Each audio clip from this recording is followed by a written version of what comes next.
Alright guys, today we're going to be opening up one Sacred Shard while we are under the 2 times chance of Legendary and then the targeted...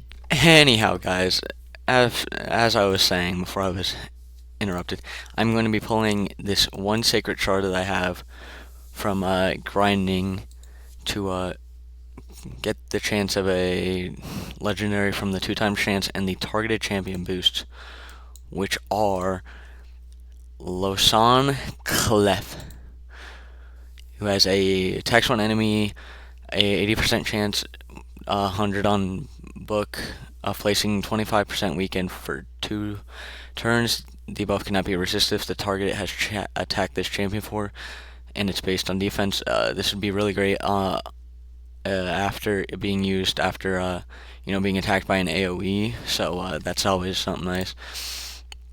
A2, Spirit Calculus.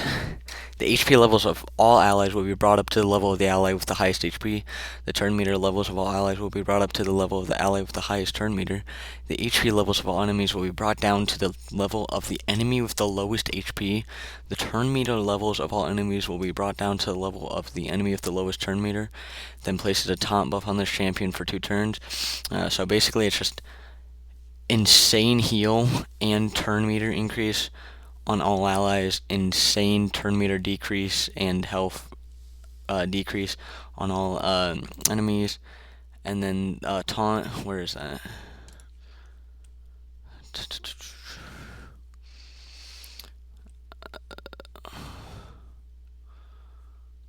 Taunt. If a champion is on automatas, enemies can only target that champion.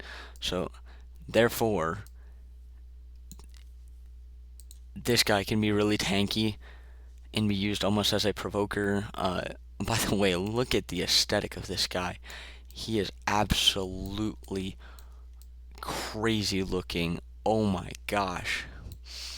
A3 attacks one enemy before attacking, transfers all debuffs from this champion to the target, and heals this champion by 10% of their max HP. Heals by an additional 10% of their max HP for each debuff transferred. Will always use this skill instead of the default skill when counter-attacking. This is an insane A3, regardless of it being only a single target ability. Being able to single-handedly cleanse, heal, and then also nuke on the same skill is absolutely crazy. And then because this guy is a faction lord or whatever they're called, I cannot tell you, has insane little whatever this is down here. Before attacking, also removes all buffs from the target enemy. This effect cannot be resisted if the target has attacked this champion before this turn. Will attack all remaining enemies with less than 30% HP. This attack will ignore 100% of each target's defense and cannot be critical. Skill deals 100% more damage to enemies who have attacked this champion before it turns. So that means as long as there's 3 allies from the same faction, which happen to be Knights Revenant, which is a good faction, this thing will do all of these and be insane. And then let's passive. Every time this champion loses 24% HP or more from a single hit, it places a block damage buff on the champion for 1 turn. That is insane for a clan boss. That's the first thing that comes to mind. That is great survivability, because then think about all the debuffs then that you can use this to get back and heal with. That is insane. One faction ally, when attacked, has a 15% placing a true sphere debuff on the attacker for 1 turn. Will not land on clan boss though, take that as you will. Ignore defense effects against this champion are decreased by 100%. That would be very good for arena, any of the arenas, I guess, because those Rondas of the world, anybody that's got those cruel sets, savage sets, insanely perfect, insanely good to counter that. And then when attacked, has a 20% chance of activating an instant turn effect on this champion, occurs once per skill. That's kind of a nice little added bonus, not really something you need in this kit, but it's just so good to then have this be able to, always start coming out and just landing the weekends. Weekend is such a valuable debuff. And then the aura. Ally defense increased to 25%, and then ally resistance in battle battles by 60, only to the Knights Revenant. That is actually pretty good. Pretty good. And then defense based, obviously, let's look at his like max stats for the index. Knights Revenant. Let's see, where are we looking for this guy? Clef right here. 1597, not bad starting defense. A bit slow, but not too bad, and pretty good survivability right there. Pretty good HP to start off with.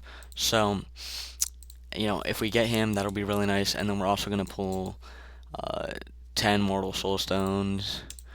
Hopefully, awaken somebody that I need. I have a very specific wish list right here. Trying to get Deliana her first awakening, trying to awaken him. Get the split soul, awaken, split soul, it's just, yeah. Alright, so without further ado, let's get into the Sacred Shard.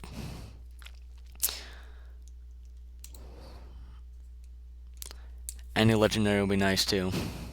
Oh my gosh. Okay, what do we get? Necmothar. Oh, wow. Okay. Wow, okay, that's super nice. I've actually been looking to get this dude for a long time now, ever since I learned of him. Let's take a look at the kit. Wow. Aura increases ally speed in all battles by 19%. Not too bad for a legendary. A little bit slow, but not too bad. Passive fills this champion's turn meter by 5% each time a debuff on an enemy is removed, transferred, or expires. That flows so nice with the rest of his kit, which is a good amount of debuffs. A3. Solid A3. Places a 30% increased speed buff on all allies for 2 turns and fills their turn meters by 30%. Then grants an extra turn on a 4-turn cooldown booked. That's pretty good. A2 attacks all enemies, has a 75% chance, 100% on booked, placing a 30% decreased speed, so big decreased speed, and a leech for 2 turns. Solid for clan boss. And then A1 attacks all enemies, so a nice little constant AOE crowd control sort of champion. Has a 40% chance of placing a 50% decreased attack debuff for 2 turns. The chance increases to 70% against targets under debuffs. So this guy could be great for, clan boss that has, when your team has debuffs like poison. It could be good really for anywhere in the game. Chimera especially. That is a nice one. Anywhere in the game, because there's always going to be places where you can place debuffs. There's always places where debuffs are going to be vital. Debuffs are the biggest and most important part of everything in this game. Debuffs make and break battles. So this guy, not only having the ability to be a super fast champion, oh my gosh, look at that base speed, unleveled, awakened, 104 base speed. That is insane.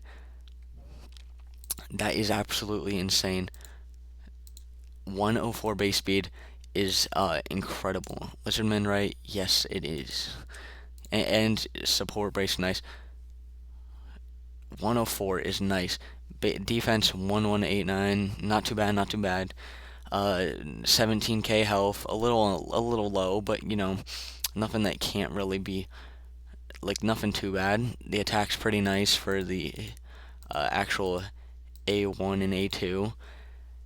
And just overall a solid kit for Necmothar, a great champion that I'm gonna love building him and putting him into my clan boss team. That's nice. I was not expecting that. That is absolutely solid. And then 10 pulls right here. Quick and simple. Nothing too crazy.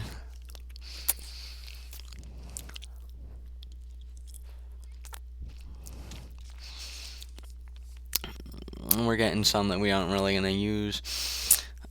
Chem Thumb, the only one on the wish list, but I don't even think I can really use him. Yeah, I've already got the two on him, so that one will be a little bit of a sell.